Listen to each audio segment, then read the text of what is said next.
Okay, troops in Afghanistan are to be withdrawn by 2014 with unsuccessful results of the 11-year war. Is Afghanistan ready for genuine independence in 2014? Could there be a resurgence of terrorist activity after we leave? Please discuss your thoughts.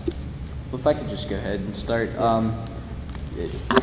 Governor Romney does support the removal of troops or the withdrawal in 2014, assuming that the operations on the ground there are fitting for that, and is assuming that the military or leaders in the military are in support of that. And I think, and actually in the last 2 weeks since the vice presidential debate, when Vice President Biden made it pretty clear that they're coming out come hell or high water in 2014, since that time there's actually been several reports coming from the White House saying that there might be actually reconsidering that date. What are those reports from? Wall Street Journal, Washington Post, so they're pretty credible sources. So I think when you have the vice president saying come hell or high water, we're coming out in 2014, and then you start to see these reports come out that say they might be rethinking that date, I think that indicates pretty well that Governor Romney and Paul Ryan have been right on this issue from the get-go, and that we need to make sure that the situation on the ground and what our military leaders are telling us is the approach that we take as a nation. I think we've also lost sight of what we're doing in Afghanistan to a certain extent. I mean, Afghanistan's a mess, and to think that leaving in 2014 there will somehow be a strong state, I mean, at 2040, I still don't think that we can necessarily accomplish that. So that's just to a large extent. I think we have to refocus on what we're doing there. What? 3040. Right. No, I mean, if the question then is more about terrorist activity there, and it is a source for Al Qaeda and the Taliban, I think the U.S. has done a fairly good job of mitigating that. It seems the greatest danger for the U.S. now is Pakistan, and working with Pakistan to make sure that their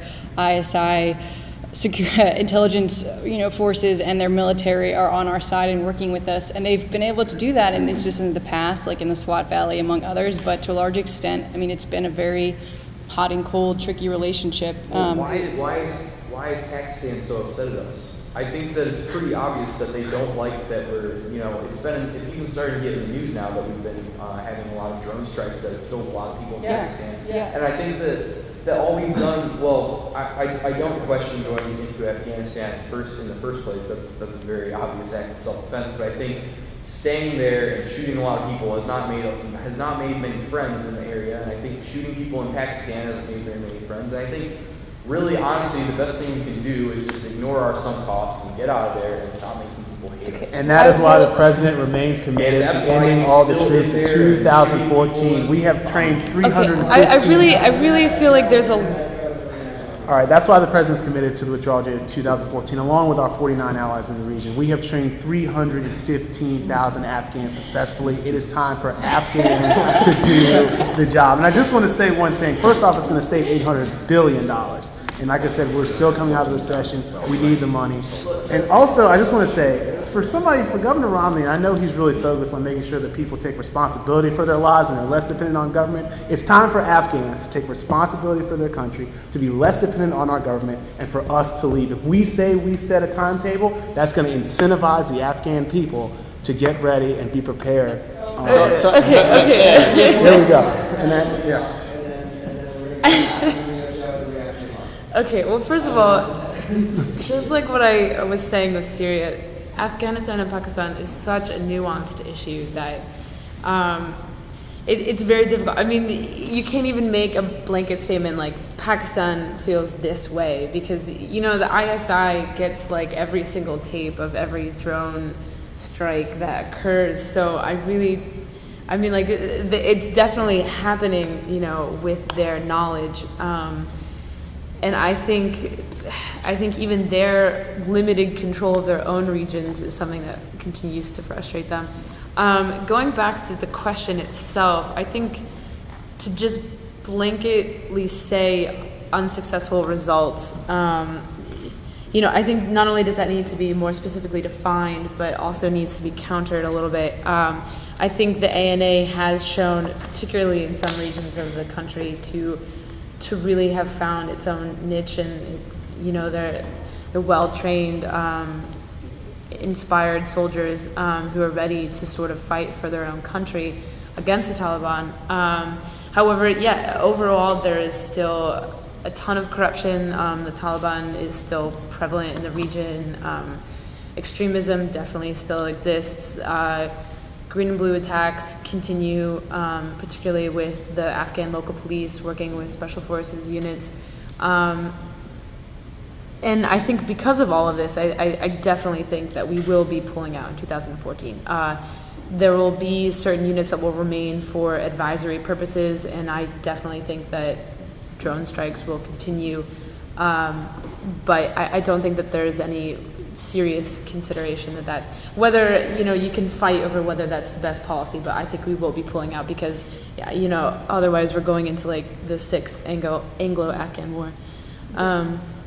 To add on to what you're just saying and to respond to your point, you said that the Pakistanis don't understand what we're doing there anymore. They're angry with us, and I think that's a really brilliant point in a lot of ways that we haven't articulated even to Pakistan to a large extent what their interest is in helping us. And when we have had these small successes with the military and the government in certain cases, it's because we've been able to align our interests with those of the government of Pakistan and show that their enemy too is the insurgency in the south and Haqqani network, and that we must work together in this. And so it's been a poor articulation on our part that's caused a lot of the problems, as well as all these drone strikes. But to think that we could just completely pull out of the region, Pakistan included though, and have wash our hands of it. Pakistan has nuclear weapons, and to think that the United States doesn't have an interest in stabilizing that region, which is really the hotbed of a lot of terrorist activity. We wouldn't want to have another September 11th, would we? That was part of the reason why we went to Afghanistan in the first place. So we can't just simply wash our hands and make it that easy, even if we did ultimately bring our troops out of Afghanistan in 2014.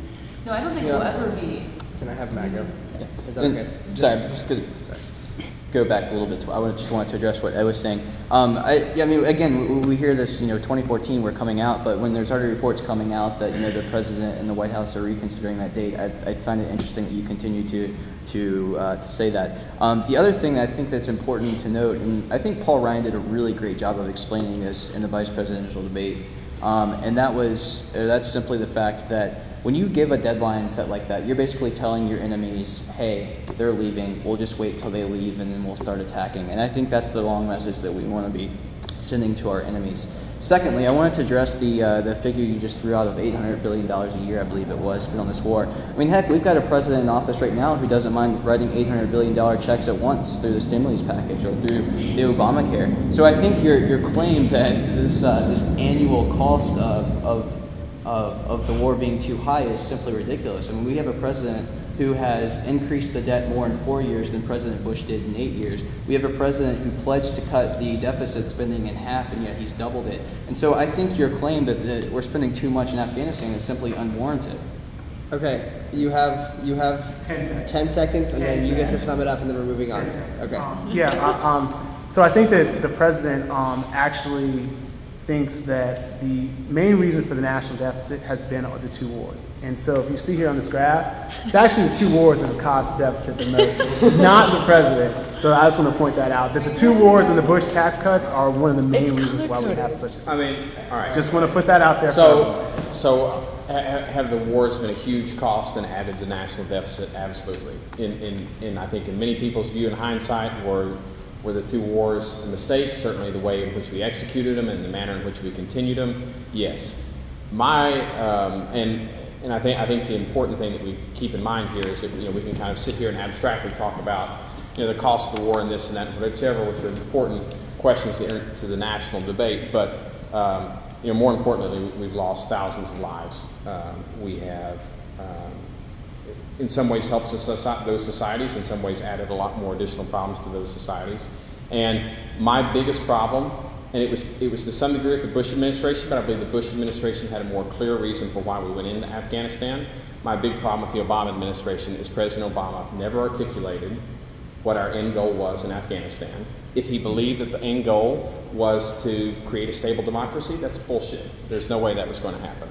And so President Obama continued to commit billions of dollars and thousands of troops to a war which he knew had no objective in the end. And in all honesty, I think it was entirely to prove that he was to appear strong on foreign policy. And there's thousands of soldiers who've paid the cost as a result of that, and we are all paying the result of cost of that in Texas. Republicans are by no means not the fault in this case. They've continued, they have pushed for that and supported that, but the president had an obligation to lead. And if he was going to continue sending soldiers in harm's way and continuing to expend our treasury, he had an obligation to define what the end goal was. He never did that.